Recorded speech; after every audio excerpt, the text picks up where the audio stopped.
Soalan yang kedua, di surga nanti berapa jumlah bidadari buat satu orang lelaki? Ya Rabbana ya Rasul salati man alaika lumaqama wa nabiyyir rasul yanal kullun minna. Sedikit ada beberapa soalan yang saya ingin jawab ini. Masih ada peluang ke orang awam masuk surga tertinggi, yaitu surga Firdaus bersama dengan Nabi, ya. Dalam hadis Nabi Muhammad SAW, kalau kamu minta kepada Allah, mintalah surga Firdaus. Kalau kamu minta kepada Allah, mintalah surga Firdaus. Itu hadis Nabi Muhammad SAW. Kalau ingin dapat surga Firdaus dan dekat dengan Rasulullah, minta kepada Allah, ya Allah anugerahkan saya dapat bersama dengan Rasulullah. Seperti mana sahabat Nabi yang mengatakan kepada Rasulullah, ya Rasulullah, aku ingin bersama dengan engkau di surga. Sahabat Nabi pun berkata demikian. Kalau mahu, minta kepada Allah Subhanahu Wa Taala, Tuhan yang Maha memberikan segala permintaan. Nah, soalan yang kedua, di surga nanti berapa jumlah bidadari buat satu orang lelaki? Dan bagaimanakah rupa bentuk bidadari? Yang penting masuk dululah. Nanti cerita kemudian, yang penting masuk dulu. Mohon nasihat. Oke, ini banyak soalan lagi nih. Mohon nasihat untuk kekuatan hati mengharungi sakit yang dialami dan juga kesembuhan buat saya.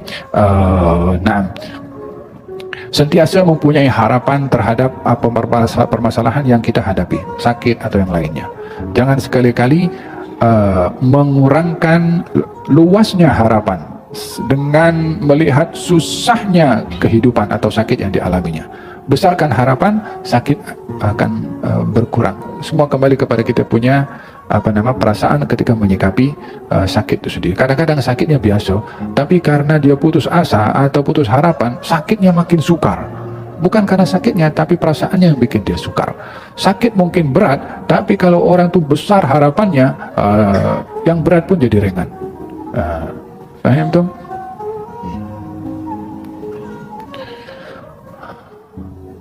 Barang yang dijumpai tapi tidak diketahui pemiliknya perlu ditunggu sampai setahun sebelum kita boleh memilikinya. Apakah kaidah yang sama digunakan pakai untuk bayi yang dijumpai tidak diketahui ayah atau ibunya? Bayi yang tidak diketahui ayah ibunya namanya al-laqit.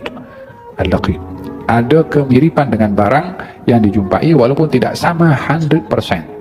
Menjumpai bayi yang terbiar seperti itu, mungkin itu anak zina atau mungkin anak sah tapi orang tuanya tak boleh nak jaga atau handle, sehingga diletakkan di tepi jalan macam itu. So wajib bagi orang yang menjumpainya untuk menjaga.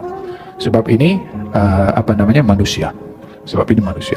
Wajib mengambilnya, wajib menjaganya, wajib memberi nafkah. Ini bila undang-undang membolehkan. Tapi kalau sudah ada badan-badan kebajikan yang menguruskan dan itu peraturan di negeri tersebut untuk diserahkan kepada badan tersebut, maka dihantarkan. Tapi tak boleh dibiarkan.